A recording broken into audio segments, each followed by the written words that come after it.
dhe orientimit politik të vendit për zhvillimin e tij.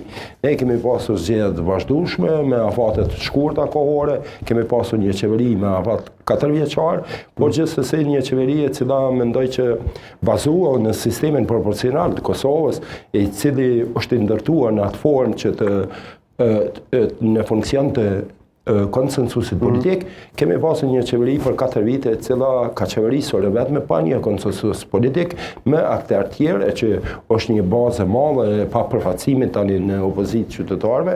Edhe mendoj për herë të parë në historinë politike të Kosovës kemi pasur një marrëveshje ndërkombëtare, siç është marrëveshja e Ohrit, pa përfshirë edhe pa pas një përfshirje më të gjerë.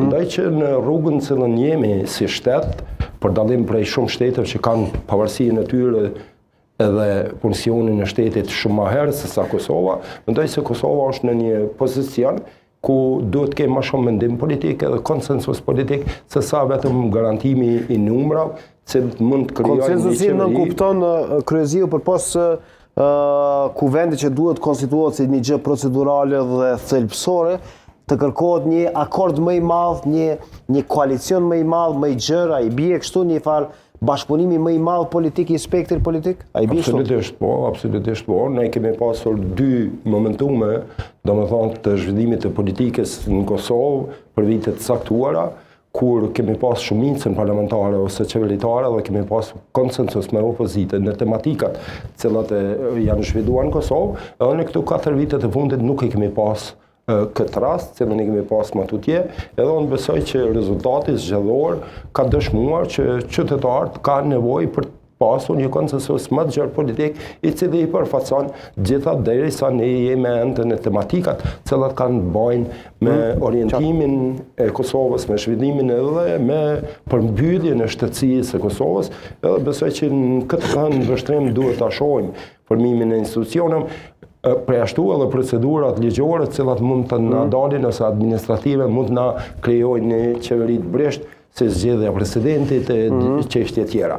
Po mendoj që nuk është ideja të krijojnë gjallë një numra sepse ajo nuk garanton një qeveri. Kosova si vjen një qeveri me më shumë numra që i bie ta garantoj një qeveri stabile, tematike, edhe bashkë me të dhe ta gjej kërkesën për presidentin. E ndeku mes partive opozitare të cilat kanë qenë për 4 vite në opozitë dhe partijës në pushtet të cilat ka qenë, nuk është vetëm çështja e numrave.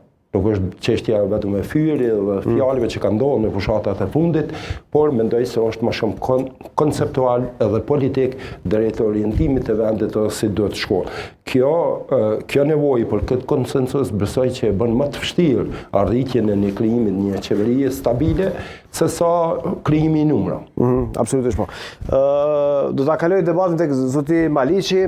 Maliqi deri tani nga këto deklarime lihet kuptohet që nëse nuk ka ndonjë lëvizje konkrete, Kosova mund të futet lehtësisht në një krizë politike të re.